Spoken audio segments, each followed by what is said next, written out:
you want to introduce yourself for me? Into what camera? Into this camera. Okay. Are you going to give me like a countdown or not? Okay. I've realised how I don't like this. Right. I remember when I was younger, saying to my mum that the kind of pains that I had, and she just would say to me, oh, I used to have them, maybe it's different types of food and things like that. I get really, really bad flare-ups, which causes very discomfort pain. Sometimes I have to just take days out because the pain is just unbearable. So it is probably 75% of my life just pain with endometriosis. One of the hardest things about her endo to me is seeing the pain that she has to go through every day. And even when she doesn't look like she's in pain, she is, and I know she is. She's just getting really good at hiding it now.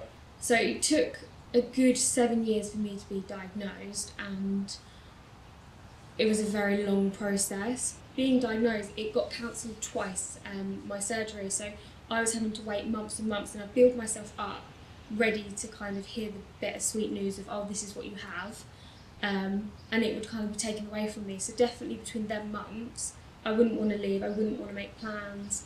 I would just kind of lay in bed, and it's like you can't say to someone, oh, this is what I have when you haven't been diagnosed with it. So it wasn't something, whereas now it's like at least I know. Just before I had my laparoscopy and I was diagnosed with endometriosis, it got to a point where I would be in bed every single day, I'd be crying, I'd be ringing sound saying, oh, I'm just in so much pain. There are certain things that make things better for me. So when I have a flare-up, I have tablets that I take, I have a hot water bottle which I cannot live without. I think it's even broke my kettle because I use it so much, the hot water bottle.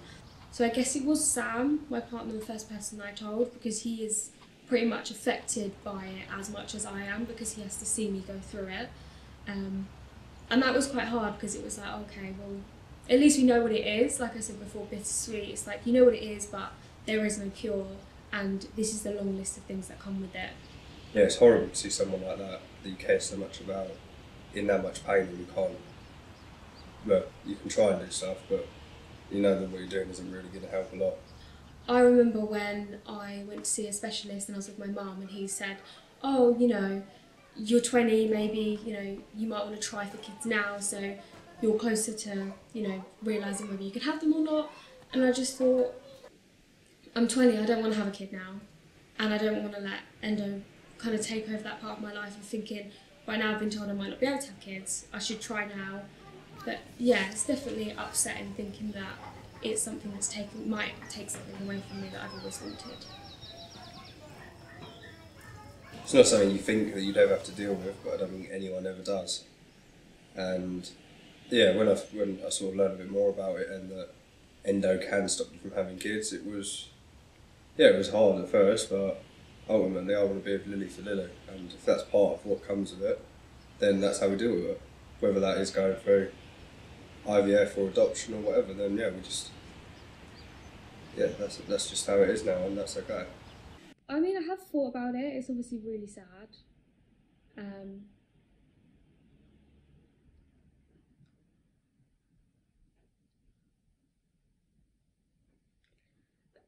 I actually remember when, just before I got kind of diagnosed, I remember saying to my sisters, like, well, what if I can't have kids?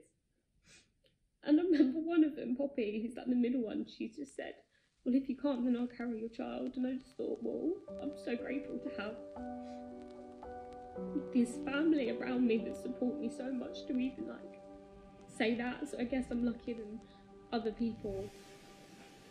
For anyone that is going through endo, if you know someone that is going through endo, you have to just try and be for them in the right ways.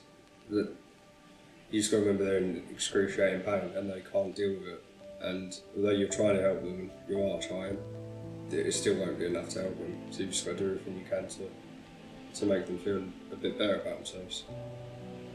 I guess my final words for people battling endometriosis in the world at the moment would just be strong. Today you might be okay and tomorrow you might not, so you just got to pick yourself up, and there are people out there that do understand, so yeah.